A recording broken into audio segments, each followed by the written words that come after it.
चलिए बच्चों, आज का टॉपिक शुरू कर रहे हैं, क्रिस्टल फील्ड थ्योरी। और बहुत ही कम समय में हम इस चैप्टर को ख़त्म कर लेंगे, ठीक है।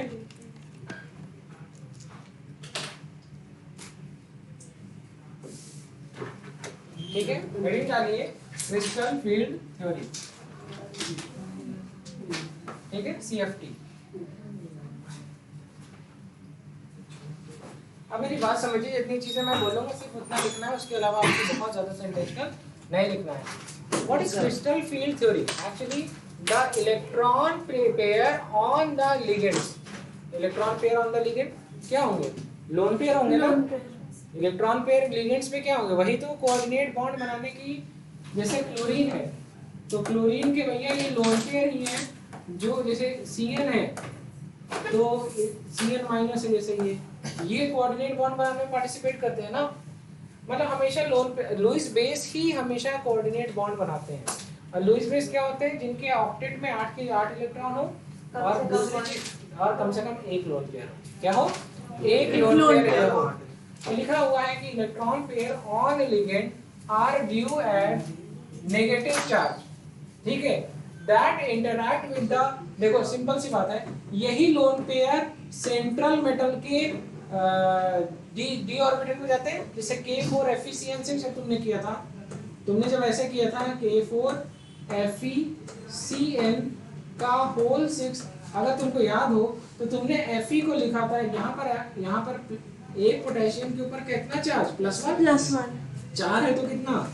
+4। तो इसका मतलब अगर इसको पानी में डालोगे तो ये टूटेगा 4K प्लस और FeCN का होल 6 और ब्रैकेट के बाहर 4 माइनस, मतलब ब्रैकेट के अंदर की चीजें आयोनाइज नहीं हुई। ये तो खास बात थी। कोऑर्डिनेशन कंपाउंड का फायदा ही यही था कि इस ब्रैकेट के अंदर की चीजें अपने खुद का एलिमेंटल टेस्ट नहीं देती, एटॉमिक टेस्ट नहीं देंगी, मॉलिक्यूलर टेस्ट नहीं देंगी, क्योंकि ब्रैकेट के अंदर चीजें वैसी की वैसी रहेंगी। ये वो बात हो गई कि तुमने एक डब्बे के अंदर पैक करके मैगी का मसाला और जो है सब्जी डाल दी, तो उसके अंदर पानी जाएगा क्या? नहीं जाएगा। उसी तरीके से मतलब क्या तुमको पानी में मैगी का टेस्ट आएगा? नहीं आएगा, ठीक है। आपने एक पैकेट, एक डब्बा लिया और उस डब्बे में आपने जो है मैगी रख रखी है, उसको पैक कर रखा है और आपने उसको पानी में फेंक दिया। अब आप पानी पीना शुरू करेंगे, पानी का टेस्ट मैगी जैसा आएगा क्या? नहीं। लेकिन अगर यही मैगी खुली मैगी डाले होते तो पानी कैसा हो जाता? पहले तो थोड़ा सा कलर ही चेंज हो जाता, टेस्ट भी चेंज हो जाता पानी का, राइट। तो वो बात हो गई, मतलब इंडिविजुअल मैगी का कोई टेस्ट आएगा नहीं, राइट। यहाँ तक समझ में आ गया। अब ये देखो, इसके ऊपर नेट चार्ज कितना आ गया? 4 माइनस। कितना आ गया? 4 माइनस। और यहाँ पर दोनों की ऑक्सीडेशन स्टेट देखेंगे। ऑक्सीडेशन स्टेट ऑफ इसकी iron plus oxidation state of 6 cyanide ion. तो साइनाइड जितना नेगेटिव चार्ज होगा वही ऑक्सीडेशन स्टेट नहीं हो जाएगी? -6। क्या हो गया? 6 × -1 आ गया -6। और चलो इसको प्लस करो, इसको ऐसे ही बना। और हमको Fe का तो पता ही नहीं है, यही हम निकालेंगे। इज इक्वल टू +4 -4 ना। तो अब यहाँ देखो इसको, Fe -6 इज इक्वल टू -4 ना। Yes. Fe is equal to -4 + 6 हो जाएगा ना। ये उधर जाएगा तो माइनस प्लस में हो जाएगा ना बेटा। लेफ्ट हैंड साइड से राइट हैंड साइड जाएगा तो नेगेटिव चीज पॉजिटिव हो जाती है, अगर पॉजिटिव होगा तो नेगेटिव हो जाएगा। तो आंसर क्या आ गया? Fe के ऊपर ऑक्सीडेशन स्टेट +2 आया कि नहीं आया? क्या आ गया? +2। यहाँ पर क्या हो गया? आयरन की ऑक्सीडेशन स्टेट क्या हो गई? +2, ठीक है। चलो अब मैं इसको इरेज कर रहा हूँ। मतलब आयरन का ऑक्सीडेशन एटॉमिक नंबर हो गया 26, और अगर आप इलेक्ट्रॉनिक कॉन्फ़िगरेशन लिखेंगे तो 3d6 होता है सबसे आखिरी में। मगर अब मैं लिखना चाहूँ तो मैं ऐसे लिख सकता हूँ, Fe26 is equal to 1s2 2s2 2p6 3s2 3p6। इसको मैं 3d में लिखूंगा नहीं, क्योंकि ये जो 19वां इलेक्ट्रॉन है, ये 18 हो गया ना, गिनो 18 हो गया। देखो 2 4 6 4 10 10 2 12 12 6 18 इलेक्ट्रॉन हो गया। 19वां इलेक्ट्रॉन किस में जाता है? 4s में जाता है। 4s2, उसके बाद 19 और 20 इसमें जाता है। 21वां 22वां 23वां 24वां, अभी 10 लोग आ सकते हैं इसमें, क्योंकि 10 लोग रह सकते हैं, 10 इलेक्ट्रॉन। यहाँ 6 ही है तो 6 आ गया, 26 हो गया कि नहीं। तो हम हमेशा आखिरी लिखेंगे बैलेंस। लिख दिया ना? Yes sir. अब यहाँ पर अगर इसको Fe से Fe+2 बनाना हो तो ये हो जाएगा 4s से निकल जाएगा, 3d6 बचेगा ना? Yes sir. 3d6 बचेगा ना, 4s 0 हो जाएगा। 2 इलेक्ट्रॉन निकाला ना, तो कौन सी सेल सबसे बाहर की शेल से पहले इलेक्ट्रॉन निकलता है ना? अगर ये एटम है, आयरन है, तो ये पहली सेल रही होगी, ये दूसरी सेल रही होगी, ये तीसरी रही होगी, ये चौथी। अगर 2 इलेक्ट्रॉन यहाँ में, तो पहले इलेक्ट्रॉन कहाँ से निकलेंगे? यहाँ से कि यहाँ से? तो फोर्थ आउटर है ना, तो 4s2 से निकला कि नहीं? अब अगर 3 चाहिए होगा तो थर्ड शेल में आएगा। अब डिसाइड होगा थर्ड में s से जाएगा कि p से जाएगा कि d से जाएगा, जिसकी एनर्जी जितनी कम इलेक्ट्रॉन उससे पहले जाएगा, तो d की एनर्जी कम होगी s से p से, राइट? समझ में आ गया? Yes sir. तो ये हो गया ना, 4s 0 हो गया ना। अब यहाँ पर इसको बना लेते हैं, मतलब 3d, d सबशेल में कितने ऑर्बिटल शिवांश? d सबशेल में कितने ऑर्बिटल? 5 ऑर्बिटल। कितने? 5। बोला करो भाई, क्या दिक्कत है? इतना तो आता है। d सबशेल में 5 ऑर्बिटल, पहले एक इलेक्ट्रॉन रखिए, 1 2 3 4 5 और 6। ठीक है, अभी देखो 4s के बाद ये है 3d, ये है 4s, और ये इसके बगल में आएगा 4p। क्या आएगा? 4p। 3d 4s और 4p, 3d 4s और 4p। अब ये वही बात है कि लिगेंड की पावर डिसाइड करेगी कि ये देखो 4 अनपेयर्ड इलेक्ट्रॉन दिख रहे हैं कि नहीं? हर ऑर्बिटल में एक इलेक्ट्रॉन है, एक इलेक्ट्रॉन इसमें है, एक इसमें, एक इसमें, इसमें दिखा? एक ऑर्बिटल में कितने इलेक्ट्रॉन ले सकते हैं? 2। तो अभी एक की कमी है। अब ये क्या होगा? लेकिन कैसे, क्या कौन डिसाइड करेगा? लिगेंड क्या जो है, स्ट्रॉन्ग फील्ड है कि वीक फील्ड है? ठीक है, हाँ, तो ये कैसा है? अगर CN है, साइनाइड है, तो स्ट्रॉन्ग फील्ड लिगेंड है। क्या है? Strong field ligand. उसका इतनी ताकत है, वो क्या करा देगा? पेयरिंग करा देगा। तो कुछ समय के बाद आपको क्या देखने को मिलेगा?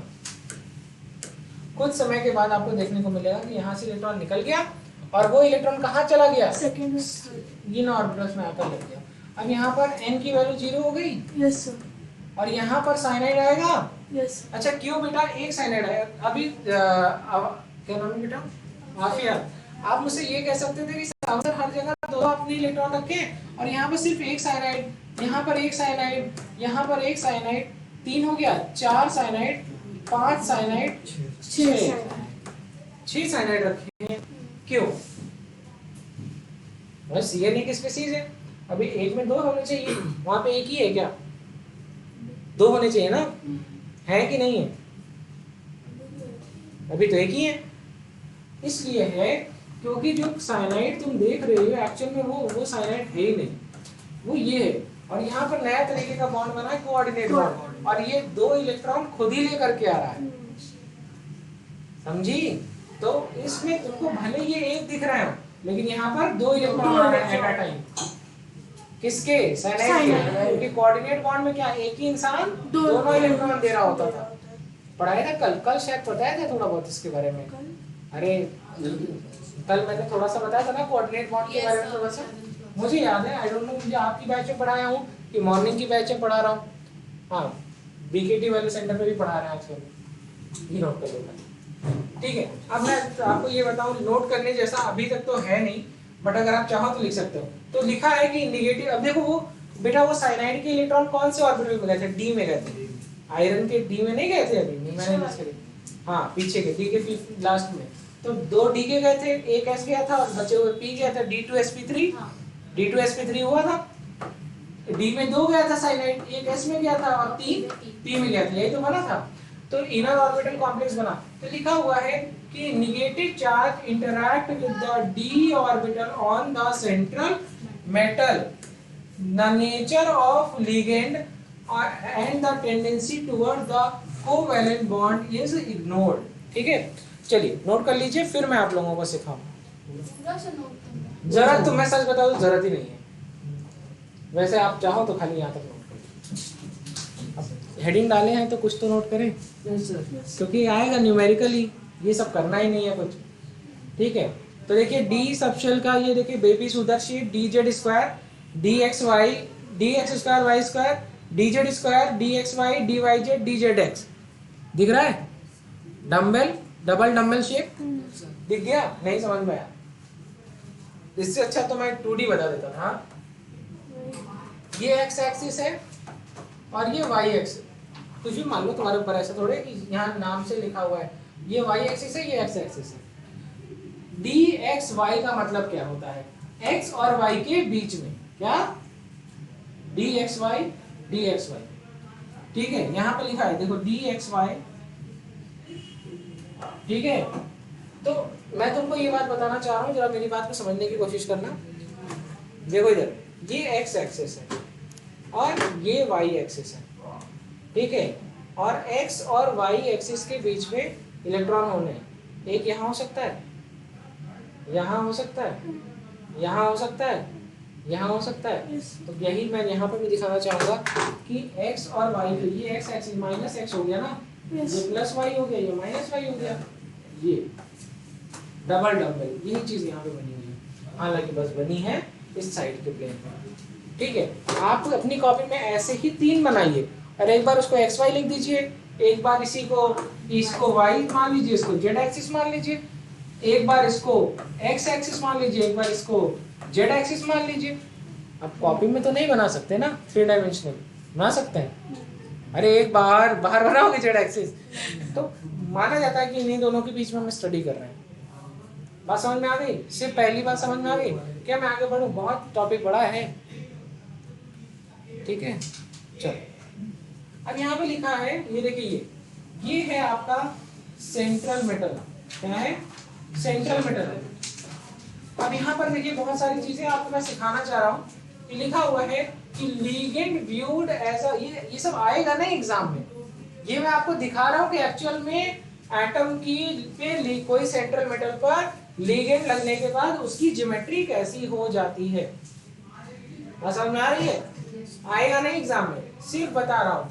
लिखा हुआ है ligand viewed as a point charge. ये जितने भी निगेटिव वाली चीज है ये सब लिगेंड्स हैं। जैसे साइनाइड हो सकता है, जैसे क्लोरीन हो सकता है, जैसे एथाइलिन डाइअमीन हो सकता है, कुछ भी हो सकता है, ऑक्सीडेटो हो सकता है, वाटर हो सकता है, हाइड्रोक्सिल आयन हो सकता है, ठीक है? कह रहे हैं कि इसको ऐसा दिखाया है। और यहाँ पर मैं आपको दिखा कह रहा हूँ, मैं आपको सच बता रहा हूँ, आपको दिखा सिर्फ इतना रहा हूँ, मत लिखो ये सब, अगर जरूरत नहीं है, ये सब कभी नहीं आएगा एग्जाम में। मैं आपको सिर्फ ये दिखाना चाह रहा हूँ कि ये अगर आयरन है, क्या है? आयरन है, और ये जो ज्योमेट्री बनी है D2sp3 बनी थी ना, यस, तो इसका आंसर क्या था? Distorted octahedral. ऑक्टाहेड्रल ही ज्योमेट्री रहती है। Yes sir. sp3d2 हो या इनकी दोनों की ज्योमेट्री यही थी, पढ़ाया था ना, ये लिखवाया है मैंने, ज्योमेट्री यही है। ये देखो ऑक्टा, अष्टकोण दिख रहे हैं, सॉरी षटकोण, 6 है ना, 3 और 3 6, षटकोण दिख रहा है, हेक्सागोन टाइप का। हाँ, लेकिन ये ऑक्टाहेड्रल क्यों है? क्योंकि हेक्सागोन 2 डायमेंशनल प्लेन में होता है। इसमें होता है 2 डायमेंशनल, इसको हेक्सागोन कहते हैं। लेकिन ये समझो कि ये वो क्या नाम है, दिवाली वाला लैम्प, कुछ दिवाली वाले लैम्प जैसा नहीं दिख रहा है? अरे यार बेटा बेटा, ये अब मुझे समझ में आ गया कि हम तुम बराबर घर के हैं। ये अमीरों के घर पे लगता है, अमीरों के घर में जब दिवाली होती है वो ये सब डालते हैं। हम लोग कहाँ, हम लोग क्या मोमबत्ती खरीद के आती है? कोई बात नहीं।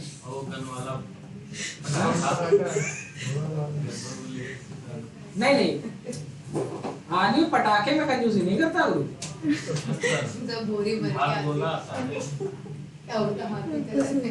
ठीक है, दिखा दिखा टाइम। अबे क्या आतंकवादी हो क्या?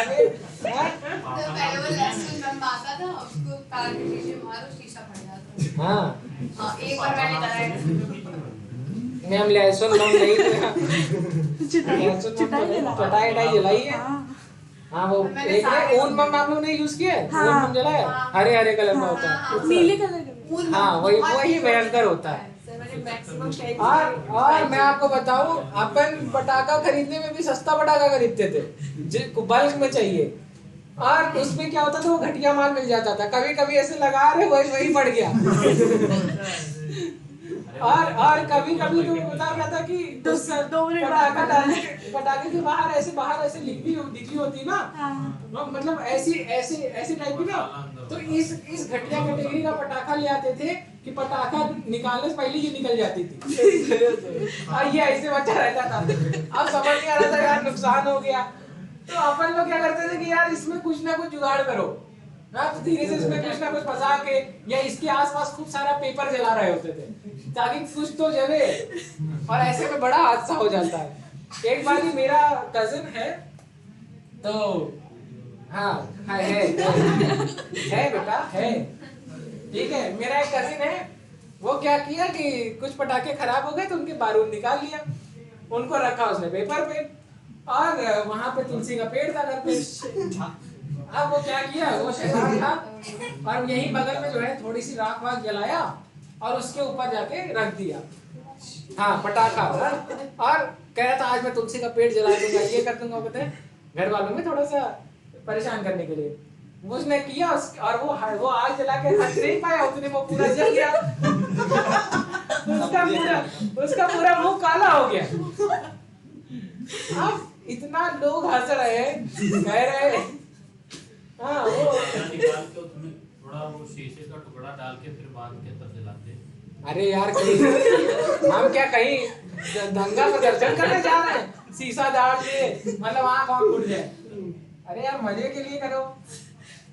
उसके बाद वो जले तो नहीं? जल गया था बेटा मतलब कुछ जगहों पे जला था, दर्द होगा। हाँ वो अचानक से एक साथ जल गया वो। आप परेशान थे। अरे बेटा मेरे पैर में तब चोट ली हुई थी, मेरे वो नहीं जलने के बाद वो कौन सा वो होता है ऑइंटमेंट, वही ऑइंटमेंट उसको लेकर के दिया, उसके पूरे मुंह पे लगाया, बर्नॉल, हाँ उसके घर वाले हंस रहे थे उसके ऊपर, कोई देखता था उसको हंसने लगता मतलब लोगों को उस पर तरस कम आती थी, हंसी ज्यादा आती थी।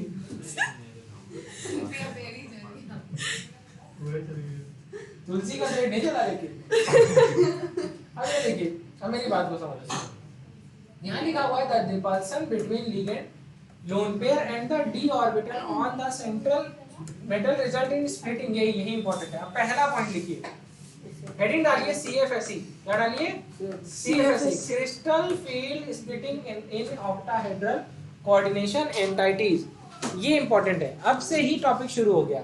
CFSE बहुत इंपॉर्टेंट है, दो तरीके की ज्योमेट्री हमें पढ़नी है हमारे सिलेबस में, एक है टेट्राहेड्रल और एक है ऑक्टाहेड्रल ज्योमेट्री, उसमें एनर्जी की स्प्लिटिंग पढ़नी है, देखते हैं, ठीक है। अब यहाँ पर देखो, जनरली आप लोगों ने एक चीज सुनी है कि जैसे सिर्फ डी सबशेल में जितने भी ऑर्बिटल हैं सबकी एनर्जी बराबर होती है, इसको कहते हैं डीजनरेट है, हाँ लेवल। तो जनरली ऐसा होता है, बट ऐसा सच में नहीं होता है, इसमें किसी की ज्यादा होती है, कुछ की कम होती है, इसी को कहते हैं T2G EG, अभी पढ़ाएंगे। अब यहीं से इंपॉर्टेंट टॉपिक शुरू हो गया। तो क्रिस्टल फील्ड स्प्लिटिंग एनर्जी, आप चाहो तो एक जनरलाइज डायग्राम जरूर बना लीजिए अपनी कॉपी बुक में, साइड में जगह वहाँ होती है ना, ऐसे बना लीजिए। देखिए मैं आपको सिखा दे रहा हूँ, जैसे DZ², तो ऐसे बना लीजिए, बेबी सुदर झुनझुने जैसा दिख रहा है ये, हाँ ठीक है। अब एक दिख रहा होगा आपको DX²Y², DX² X एक्सिस और Y एक्सिस पे,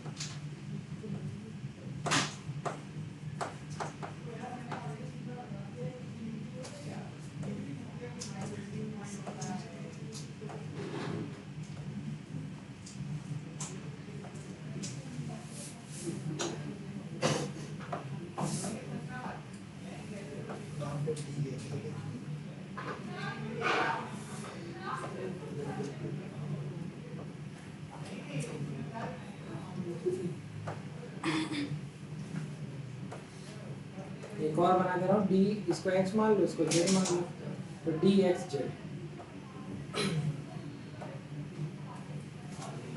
ठीक है। तो यह लिखो DXZ,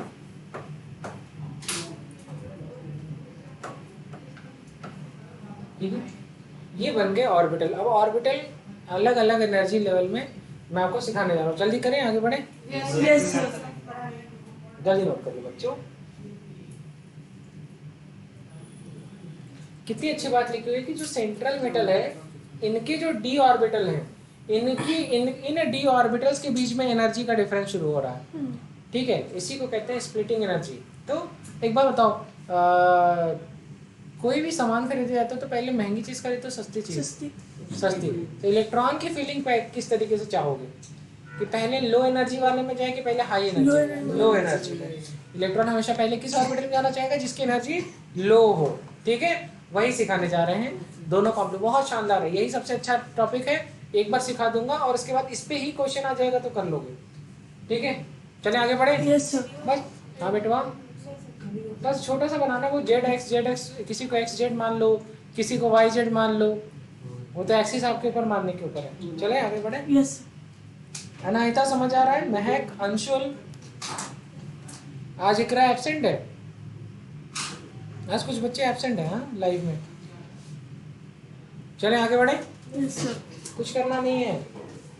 ये वाला तो नहीं बना रहे हो आप लोग? हाँ लेकिन ठीक है, चल आगे बढ़ जाओ। ये बनाओ। यहाँ पर देखिए आ गया energy level D orbital in free ion, मतलब नॉर्मल डी ऑर्बिटल से Fe+3 Fe+2 इन सब की बात आ रही है।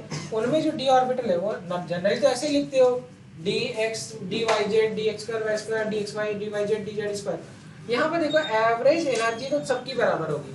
मतलब इस क्लास का अगर मुझे एवरेज रिजल्ट निकालना हो तो मैं इस क्लास के सबसे कमजोर बच्चे का रिजल्ट और सबसे अच्छे बच्चे का रिजल्ट दोनों के जोड़ूंगा, टोटल नंबर ऑफ स्टूडेंट से डिवाइड करूंगा और जो रिजल्ट आएगा सबका एवरेज रिजल्ट आएगा। क्या करें, इस क्लास का एवरेज रिजल्ट है 80%, मतलब लगभग बच्चों के इसी के आसपास आए हैं रेंज में।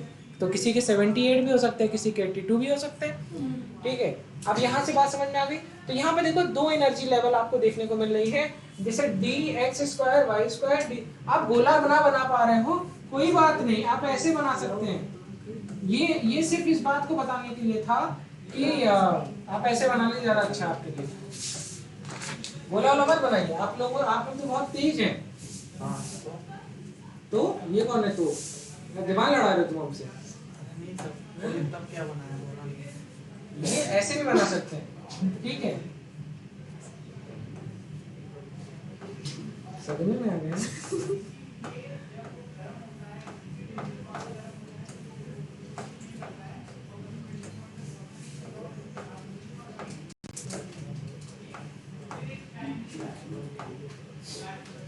हाँ चले आगे बढ़े। तो यहाँ पे तो लिखा ही है। ठीक है, अब यहाँ पे देखो एक फॉर्मूला लगा, ये देखो डेल्टा नॉट लिख रहा है ना, आपको दिख रहा है? Actually delta represent crystal field splitting energy. ठीक है, it is just a representation. और कहीं पर अगर डेल्टा नॉट लिखा है तो it represent crystal field splitting energy in octahedral complex. कौन से कॉम्प्लेक्स में? तो ये लिख लो,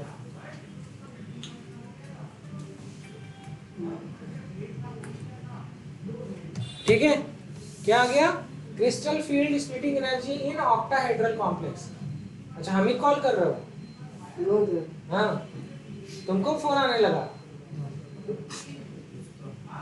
मतलब इधर देखिए, इधर 3/5 तो 5 6 30 होता है ना। तो क्या मैं 0.6 लिख सकता हूँ? यस। और 0.6 डेल्टा नॉट और 2/5 5 चौक 20 0.4 ठीक है। अब यहाँ पर दो कॉम्प्लेक्स बनाए, एक कम एनर्जी का कॉम्प्लेक्स बनाए, एक हायर एनर्जी का कॉम्प्लेक्स बनाए। एक को T2G कहते हैं, एक को EG कहते हैं। टेट्राहेड्रल और ऑक्टाहेड्रल में दोनों की वैल्यूज अलग अलग होती है। पढ़े आगे बढ़े, जल्दी नोट करें। इतना तो वो टफ भी नहीं है जितना आप टाइम ले रहे हो। अगर मुझे बनाना होता तो मैं ऐसे बना लेता।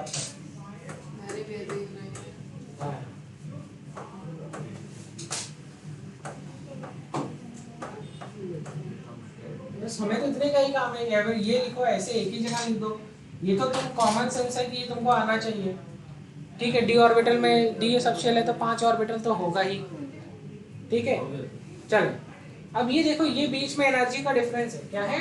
एनर्जी का Energy डिफरेंस, इसकी एनर्जी लो एनर्जी है, ये हायर एनर्जी कॉम्प्लेक्स है। अच्छा एक बात, यहीं से शुरुआत होती है, यहीं से मजा आ जाएगा तुम लोगों को।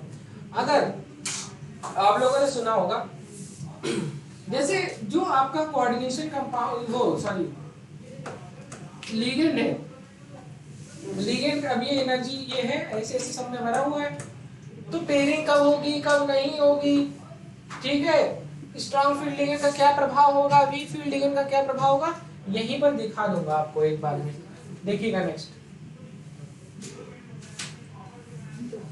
चलो ये लिख लो, टेट्राहेड्रल का बना ले। कौन सी ज्योमेट्री है? टेट्राहेड्रल ज्योमेट्री है।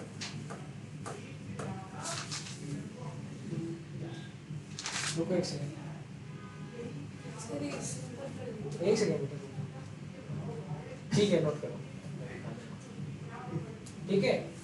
यहाँ पे देखो, यहाँ पे जरा देखो इधर, दिस इज T2G लिख लो और दिस इज EG। अच्छा इसके पहले वाले में एक छोटा सा करेक्शन कर लो, इसके पहले वाले में जो तुमने डायग्राम बनाया है ये ऑक्टाहेड्रल कॉम्प्लेक्स है, और ऑक्टाहेड्रल कॉम्प्लेक्स लिखो यहाँ पर इसका नाम लिख लो, नाम नहीं लिखा है, मैं लिखा तो है EG, यहाँ लिखा है T2G, आप लोगों ने नोट किया था कि नहीं? Yes sir. ये बहुत इंपॉर्टेंट है, सबसे ज्यादा इंपॉर्टेंट ये है, मैं आपको ध्यान दिला रहा हूँ।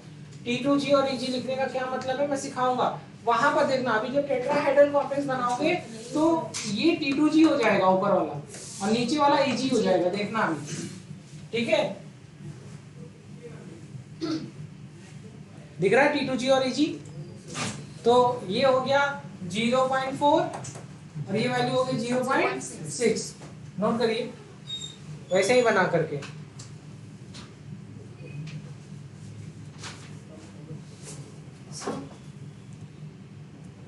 नोट करो डायग्राम, रफ डायग्राम। चलिए यहाँ पे लिखिए, आपको लिखना क्या है, the energy difference between two set is called as CFSE। In tetrahedral field it is separate. देखो टेट्राहेड्रल कॉम्प्लेक्स में डेल्टा T कहते हैं, क्या ये लिखने की जरूरत है कि मैंने आपको सिखा दिया ऑलरेडी। अगर ऑक्टाहेड्रल कॉम्प्लेक्स है तो ऐसे लिख लो, और टेट्राहेड्रल कॉम्प्लेक्स है तो ऐसे लिख लो, और फॉर्मूला लिखो। देखो ऑक्टाहेड्रल कॉम्प्लेक्स और टेट्राहेड्रल कॉम्प्लेक्स के बीच में रिलेशन आ गया, delta T is averagely equal to 4/9 delta naught, right? Yes. Crystal field is, note करो, crystal field splitting energy of tetrahedral complex is equal to 4/9 times of crystal field splitting energy of octahedral complex, ठीक है। ये समझ note करो। तो एक बात समझ में आ गई, एक बात यहाँ से देखना, एक बात ये समझ में आ गई कि जो टेट्राहेड्रल कॉम्प्लेक्स की जो डेल्टा T की जो वैल्यू होती है वो कम होती है ऑक्टाहेड्रल कॉम्प्लेक्स से, राइट? अरे यार बेटवा, डेल्टा नॉट इज, अगर मुझे इसको रिलेट करना हो तो मैं ये कहूंगा डेल्टा T और 9 का मल्टीप्लाई कर दूंगा, इससे कर दूंगा ना, इंटू 9 और डिवाइड कर दूंगा 4 से, तो ये जो वैल्यू आएगी ये मतलब ज्यादा ही आएगी ना, 1 से तो ज्यादा ही आएगी। तो इसका मतलब जो ऑक्टाहेड्रल कॉम्प्लेक्स है उसकी वैल्यू ज्यादा है ना, डेल्टा T इंटू 9/4, मतलब अगर मैं करूं तो 2.5 के आसपास आएगा, 2.5 times of the delta T नहीं आएगी क्या? ज्यादा है ना, मतलब ऑक्टाहेड्रल कॉम्प्लेक्स के टेट्राहेड्रल की जो स्प्लिटिंग एनर्जी की वैल्यू है वो टेट्राहेड्रल कॉम्प्लेक्स की स्प्लिटिंग एनर्जी की 2 गुना से ज्यादा है। ऐसा आ रहा है कि नहीं आ रहा है? तो ये यही बात लिखी हुई है कि यहाँ पर एक पॉइंट नोट करना है, ये इंपॉर्टेंट पॉइंट है, नोट की तरह लिख लेना, पहले ये लिख लेना, उसके बाद लिखना पहले ये लिखना, ठीक है, ये सब मत लिखना, खाली ये फॉर्मूला लिखो और उसके बाद ये वैल्यू लिखो। It has been found observe that the splitting in tetrahedral complex is considerably less than the octahedral complex value, या ऐसे भी लिख सकते हो, जिसको अपना पेज बचाना है उसको ऐसे लिख सकता है, सेंटेंस भी लिख सकते हैं, दोनों चीज लिख सकते हैं जनरल, ठीक है। चलिए एक फॉर्मूला लिखवा दे, और ना टेट्राहेड्रल का फॉर्मूला नहीं लिखवा है मुझे लग रहा है, ठीक है। तो यहाँ लिखो delta T is equal to -0.6 delta T, मतलब जो भी है कॉम्प्लेक्स का, इनटू A लिख लो। ए, अब मैं ये क्यों लिख रहा हूँ मैं ये बता रहा हूँ, मैं EG या T2G भी लिख सकता हूँ, क्यों? मैंने यहाँ पे आपको पढ़ाया है, और यहाँ पर देखिए आपको यहाँ पे T2G लिख सकता हूँ मैं, क्या लिख सकता हूँ? T2G लिख सकता हूँ, ऐसा कुछ नहीं है। मैं यहाँ पर T2G लिख दूँ, उससे कोई फर्क नहीं पड़ता। ये बता रहा है नंबर ऑफ इलेक्ट्रॉन इन कौन सा orbital, T2G orbital. Simple simple रख देते हैं ना। आफिया देखो बेटा, प्लस 0.4 इंटू बी हो गया फॉर्मूला। ये हो गया number of electron in Eg orbital, right. अब मेरी बात समझो, बात हो क्या रही है, सब चल क्या रहा है इतनी देर से। एक्चुअली ये चल ये रहा है बेटवा, यहाँ पर फॉर्मूला की एनर्जी की स्प्लिटिंग की गई, किसकी ज्यादा किसकी कम। तो यहाँ पर इसे मान लो कि मान लो तुम आयरन के बारे में पढ़ रहे हो। किसके बारे में पढ़ रहे हो? आयरन। और आयरन में 3d6 तुमने देखा था ना बेटा, तो 1 2 3 4 5 और 6 देखा था। तो यहाँ पर देखो ये पेयरिंग। अब पेयरिंग कब होती है? अब पेयरिंग होने के बाद ये यहाँ चला गया, यहाँ चला गया। अब पहले तो सब में एक एक इलेक्ट्रॉन तो भरेगा ही।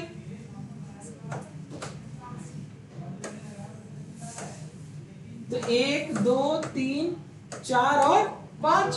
अभी तो छठा इलेक्ट्रॉन है वो यहाँ आ गया।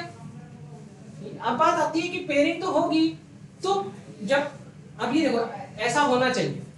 अगर वीक फील्ड लिगेंड, अभी मैं आगे दिखा दूंगा, अगर वीक फील्ड लिगेंड है तो कुछ इसी तरीके से हो जाएगा।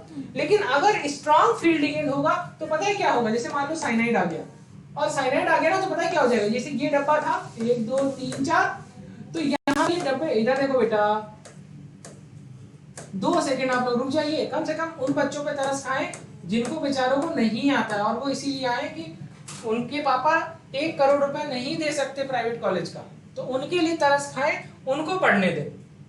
ठीक है। अब यहाँ पर देखिए 1 2 3 दिख गया? 6 इलेक्ट्रॉन है ना, 6 इलेक्ट्रॉन है ना। यस अब मेरी बात समझिए, जनरली क्या होता था? चौथा इलेक्ट्रॉन कहाँ जाता था? ऊपर जाता था कि नहीं जाता था? यस जाता था ना। अगर वीक फील्ड लिगेंड है, कौन सा लिगेंड है? Weak field. जैसे है क्लोरीन लगा है, 6 क्लोरीन हो या फ्लोरीन हो या वाटर हो या जो है ऑक्सीलेटो हो, तो ऐसी सिचुएशन में क्या होगा? जो चौथा इलेक्ट्रॉन है वो यहाँ जाएगा, ठीक है, और उसके बाद पांचवा या उसके बाद वाले में जाएगा, और उसके बाद छठा यहाँ जाएगा। लेकिन लेकिन लेकिन अगर स्ट्रॉन्ग फील्ड लिगेंड लगाओ, क्या लगाओ? स्ट्रॉन्ग फील्ड है। हाँ अब आ जाएगा। अगर स्ट्रॉन्ग फील्ड लगा हो तो वो उसका काम ही होता है पेयरिंग कराना। तो वो चौथे इलेक्ट्रॉन को कहाँ जाने देगा? ऊपर जाने देगा कि क्या करेगा? नीचे। यहीं पेयर करो, पांचवा यहीं पेयर करो, छठा यहीं पेयर करो। अब अगर बच गया तो अब ये ऊपर देखो, जाएगा। ये आयरन था तो 6 हो गया। हाँ। अगर कोबाल्ट होता तो 7 था, तो ऊपर जाता तब तो वो जाएगा ही जाएगा एक। अब 7वां कहाँ जाएगा? यहाँ। हाँ कुछ समझ में आया फिर? यस पक्का अगर आपने रिलेट करने की कोशिश की होगी, आपको पल्लिया पड़ गया होगा अब तक। इसके पहले जब मैंने K4FeCN6 बनाया था, उसका दोनों इलेक्ट्रॉन निकाल कर किधर लाया था? वो दोनों इलेक्ट्रॉन इधर आ क्यों रहे हैं? लिगेंड की ताकत की वजह से। वो वही ताकत की बात हो रही थी इतनी देर से, कि वो ताकत की ही बात हो रही थी कि ये जो ऊपर गए थे, ये जो ऊपर गए थे, ये ऊपर से कहाँ आ गए? कहाँ आ गए? नीचे की तरफ। कहाँ गए? नीचे। तो वही चीज जो यहाँ से इसको निकालना है, तो अल्टीमेटली तुमको यहाँ पर इलेक्ट्रॉन नहीं दिखा। जो आज की रियलिटी ये है कि साइनाइड लगने के बाद आपको यहाँ ऊपर वाले में इलेक्ट्रॉन नहीं दिखेगा, वो दोनों यही दिखेगा। तो किताब में इतनी बार दिखाएगा क्या? वो तो ऐसे ही भर के दिखा देंगे। मैंने आपको समझा दिया कि ये स्ट्रॉन्ग फील्ड लिगेंड की वजह से ऐसा हुआ, ठीक है। अब फॉर्मूले में वैल्यू रखो, फॉर्मूला यही है। अब जो फॉर्मूला था, अब देखो कुछ करना नहीं, फॉर्मूला ऐसा कोई टफ नहीं है। देखो 3/5 और 2/5 का मतलब क्या है? 3/5 मतलब 3 ऑर्बिटल बटे 5 ऑर्बिटल में से 3 ऑर्बिटल की एनर्जी इस 3/5। 2/5 क्या है? 2 ऑर्बिटल में 5 में से 2 ऑर्बिटल की एनर्जी 2/5 हो गया, ठीक है। तभी वो 0.4 आ रहा है, ये 0.6 आ रहा है, वो माइनस में आ रहा है। वो पॉजिटिव, माइनस का मतलब एनर्जी कम है, और पॉजिटिव में मतलब एनर्जी बहुत ज्यादा है। इसे कहते हैं क्रिस्टल फील्ड स्प्लिटिंग एनर्जी। तो कैसे? डेल्टा O ऑक्टाहेड्रल होगा, तो माइनस 0.6 इंटू क्या था? A plus 0.4 into B। अच्छा, क्यों? दोनों का फॉर्मूला सेम है, बस अंतर क्या है? यहाँ पर एग्जाम में लिख के आ जाएगा कभी Eg और कभी T2G, ठीक है। यही तो अंतर है, T2G कॉम्प्लेक्स, EG कॉम्प्लेक्स। आया समझ में? यस। लाइव में जितने बच्चे हैं सबको आ रहा है? ये ऑर्डर था ना लिगेंड का सीरीज का, सिखा रखा है कि नहीं बेटा? ये ऑर्डर आपने पढ़ा नहीं है इसलिए आप ये नहीं बता पाएंगे, बट ये ऑर्डर होता है जो है स्प्लिटिंग एनर्जी की, स्पेक्ट्रोकेमिकल सीरीज कहते हैं इसको। तो इसी के उस पर बेसिस पे बताते हैं स्ट्रॉन्ग फील्ड लिगेंड है कि वीक फील्ड लिगेंड है। सर छोड़ दिया क्लास, ठीक है। ये टॉपिक लगभग खत्म हो गया है, ठीक है। अभी सिर्फ सेंटेंशनल लिखना है, बाकी सारी ये देखो, ये देख लो।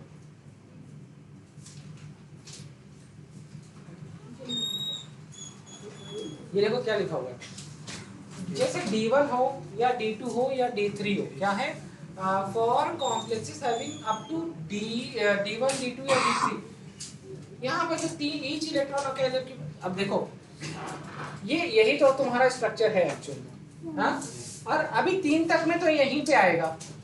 हुंड साहब कहते थे चौथा आएगा तो यहाँ आएगा, पांचवा आएगा तो यहाँ आएगा, उसके बाद ही पेयरिंग शुरू होगी जब तक सबको एक एक ना मिल जाए।